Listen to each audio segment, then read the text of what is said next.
Cybersecurity maturity is important, sure, but you need to understand what this critical phrase means before you can do anything meaningful about it. Today, on this episode of the CyberWatch Expert Series.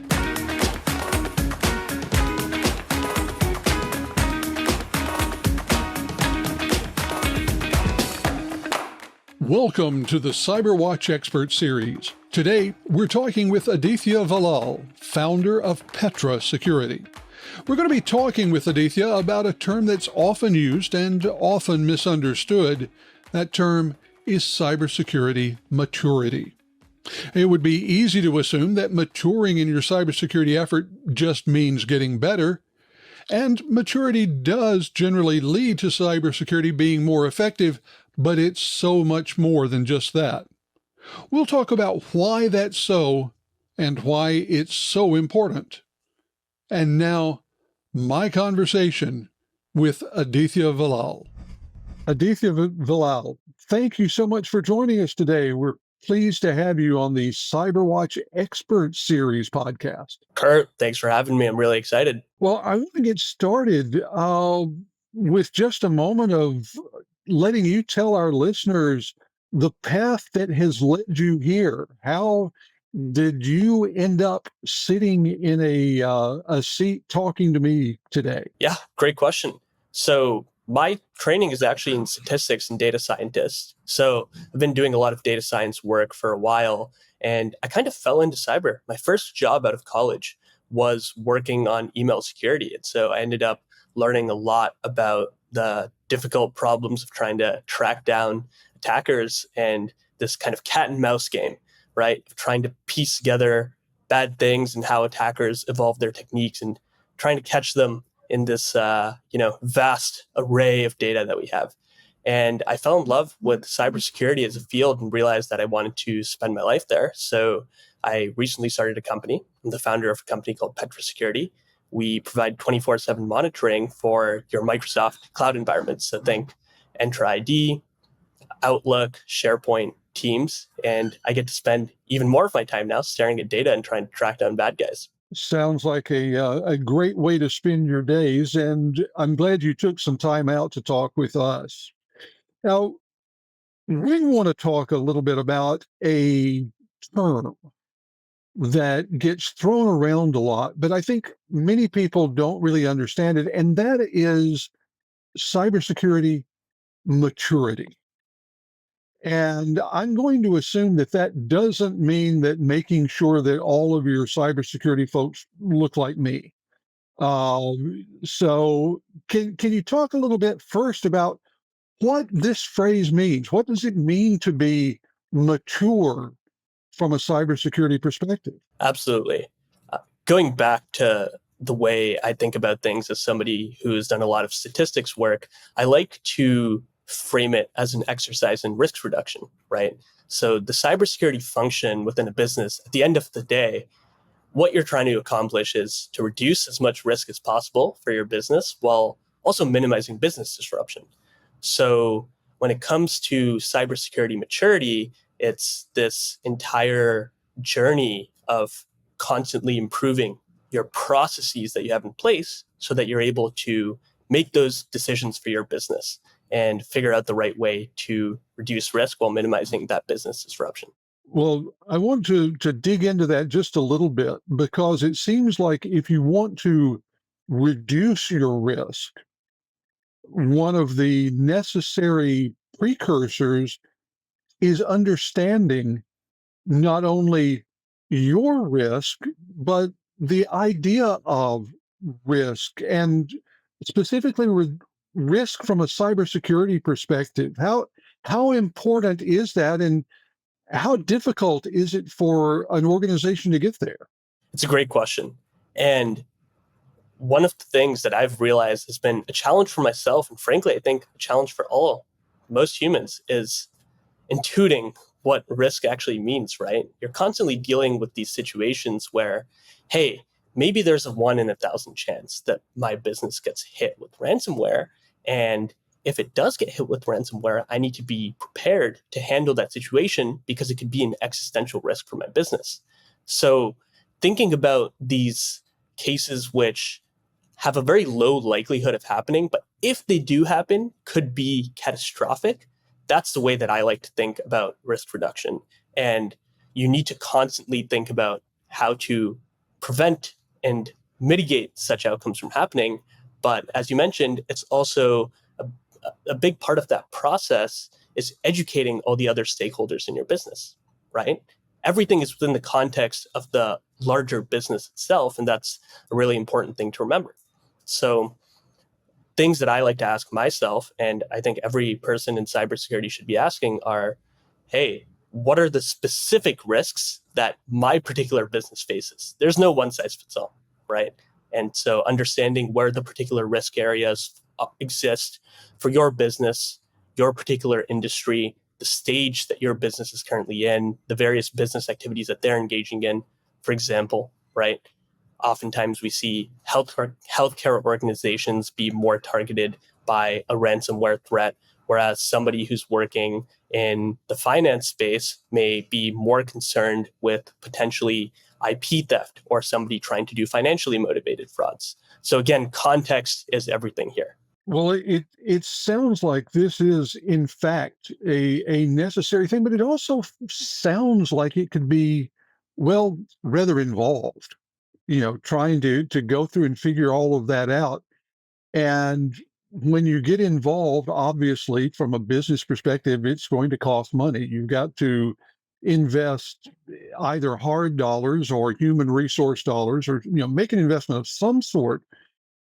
Do you find it often difficult to convince management to make this investment in just figuring out what the risk is? Absolutely, right? And I think a big part of that comes back to the time horizons on which people are thinking.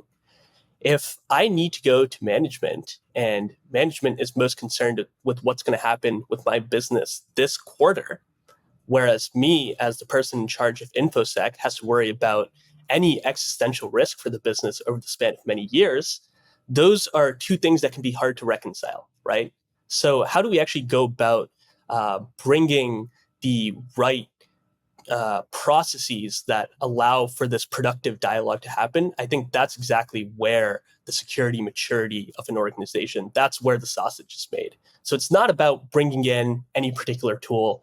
It's not about solving one problem, saying, hey, okay, I deployed this one tool or I hardened our posture for the organization one time and now we're done. It's laying the groundwork so that you can have these repeatable processes in place. Really what you're trying to do is say, any given quarter, any given month, how do you figure out how to spend the resources that you mentioned, both the time of your team and the budget that you may have to minimize the risks? And you're constantly asking that question. When you're asking this question, is there a consistent way to ask the question? I guess what I'm asking, we know that from a cybersecurity perspective, if you need to do something, have a firewall. There are a lot of different firewalls out there, so you can pick and choose the one that works best for your organization. Does the same thing exist when you're trying to figure out risk? Are there a lot of different ways to figure it out, or is this something where there is a known process and you just follow the checklist and you know what your risk is? Great question. So there isn't as clear cut of a way to do it. And the really important thing to remember there is you also have to think about the way that other people within your business perceive risk, right? So let me give you a concrete example.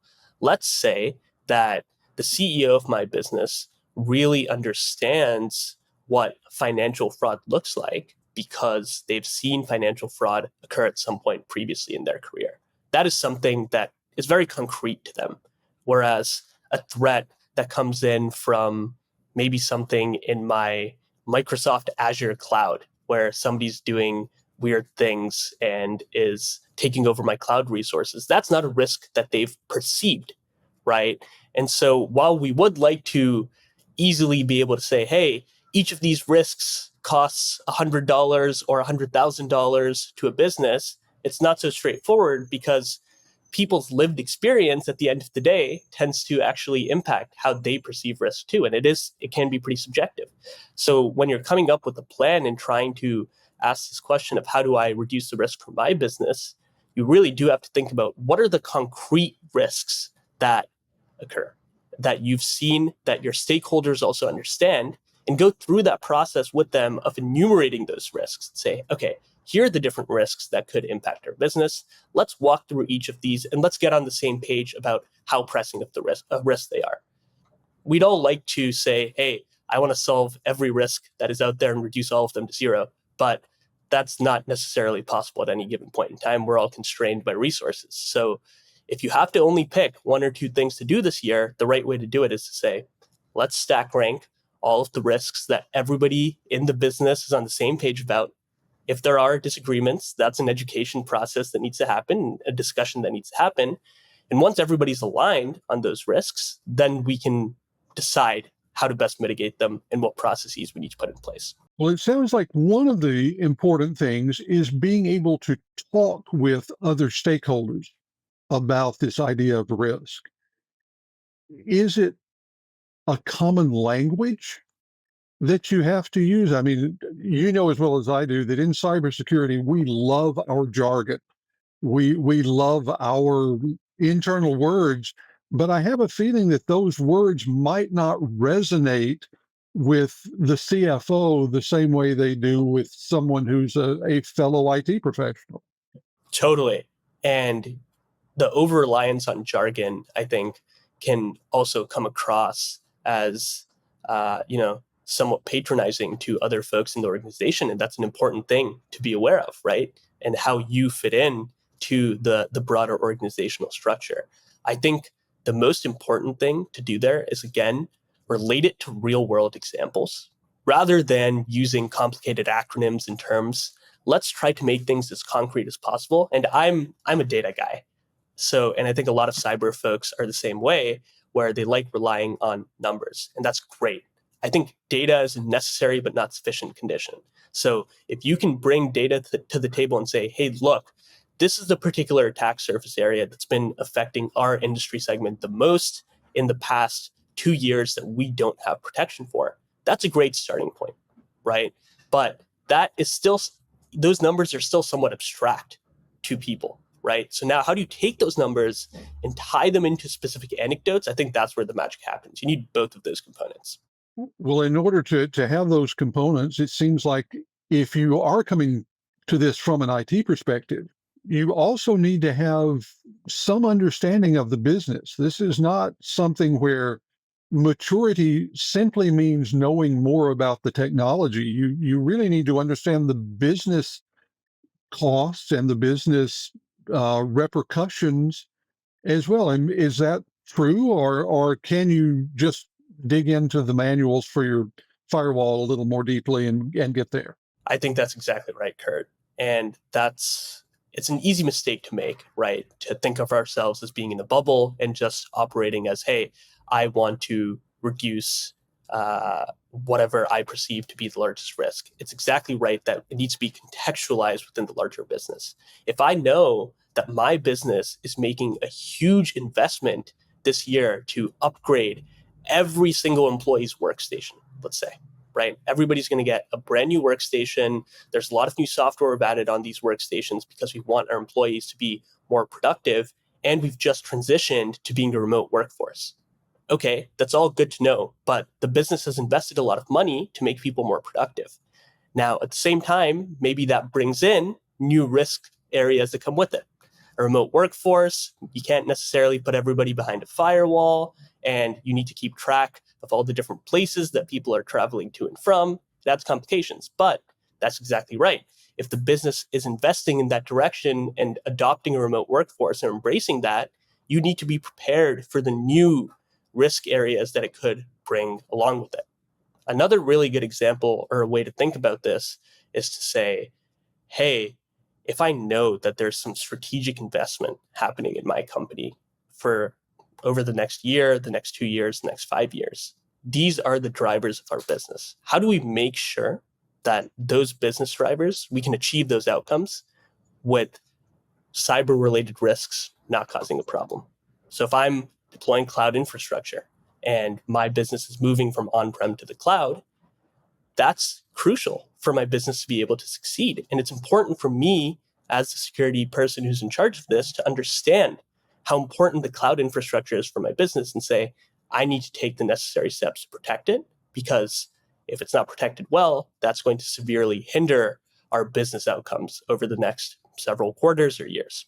Okay, so you've convinced me that becoming more mature from a cybersecurity perspective is a good thing. Wonderful things will result from this. So if I am relatively new to the whole idea of cybersecurity, and especially if I am at a smaller organization where maybe I don't have a big cybersecurity team to lean on, how do I begin the process of becoming more mature and helping my organization become more mature from a cybersecurity perspective? Great question. This, I think, goes back to the idea that no single tool or a single outcome is going to be enough. And really what you're investing in here is a process, right? So the first questions that I would ask are, hey, what are the appropriate processes that we can put in place so that my team within ourselves, even if we're just a 1 or 2 or 3-man team, along with everybody else in the business, is on the same page about what our goals and aims should be for the next several quarters. So what metrics can we track to show that we're making progress against this risk reduction for the business while also minimizing disruption for the business? Who are all the people within the business whose buy-in we need to get on a certain cadence, whether that's during quarterly planning or yearly planning, right? What are the key risks, identifying those and publishing them somewhere within the business in an internal knowledge base of sorts so that everybody can see? What are the trainings we need to put in place for our employees to make sure that everybody understands this information and you have the opportunity to educate people? That, I see it as being the real foundation that needs to be laid, right? And that takes time. But if that foundation is not there, it's very hard to iteratively improve. You should think of it as really planting the seeds. So several months or a year from now, you're able to, at any given time, again, answer that question of, okay, what is the highest risk for my business? How do I mitigate that risk while minimizing business disruption? And that's good. You're going to keep asking yourself that question. It's going to keep changing every quarter, every few months, every year. But putting yourself in a position to be able to consistently ask that question, answer that question, and then take actions against that answer is the foundation. So if someone who's, say, an IT professional who's been tasked with cybersecurity in a small organization came to you and said, Adithya, I need help. I've been told that I have to do this.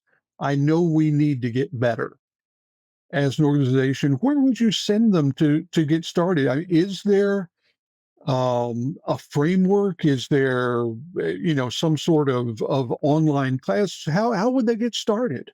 I think there are a variety of good resources online about different frameworks, right? Of course, you would start with something like NIST. And as you mature, you eventually will even maybe get to something like MITRE ATT&CK, where you're looking at the particular risk surface areas within your organization. But again, I would emphasize those are all things that help bring a common set of vocabulary to the table. They help you categorize different ideas into ways that are easy to communicate. But at the end of the day, you still have to start within your own business. The first questions that you should be asking are actually to people who are maybe even outside the cyber function in your organization. It's, hey, what are the business priorities this year for my business?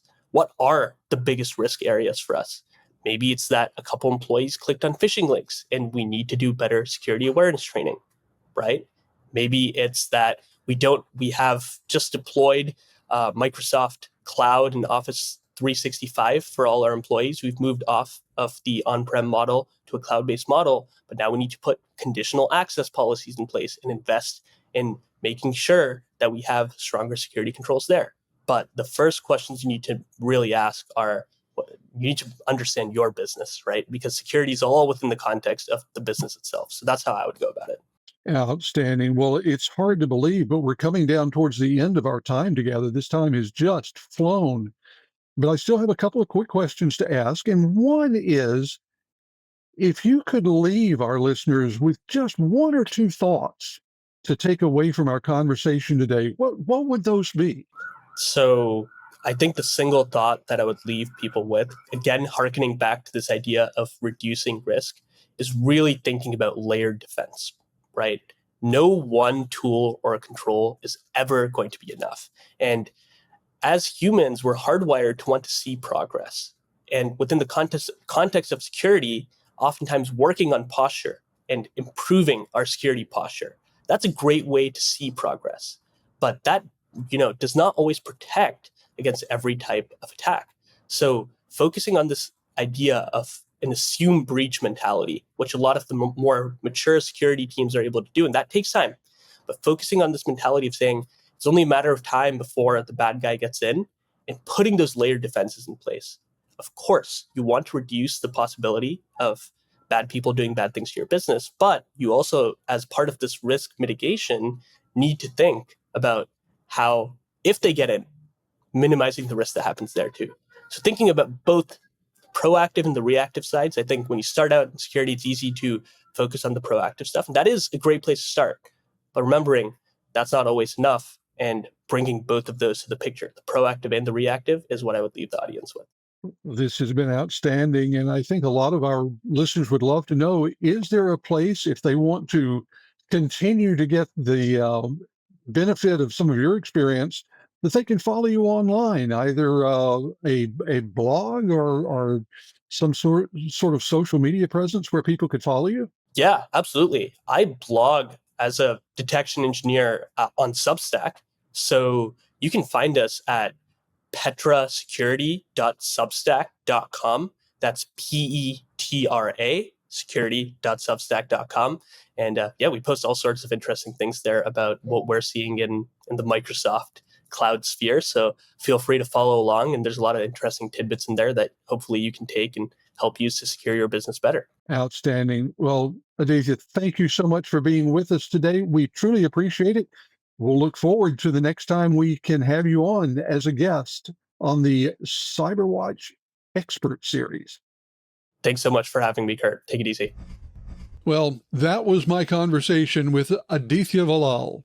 We appreciate Adithya taking the time to be with us today. Join me next week for the CyberWatch Expert Series, when I will have another experienced expert who'll help you gain the information you need to be more successful at making your organization cyber secure. This podcast has been brought to you by Access Point Consulting. Follow along with the CyberWatch Expert Series on Spotify, Apple Podcasts, and YouTube. And as always, you can learn more about Access Point Consulting at www.accesspointconsulting.com. I'm Curtis Franklin. We'll see you next week.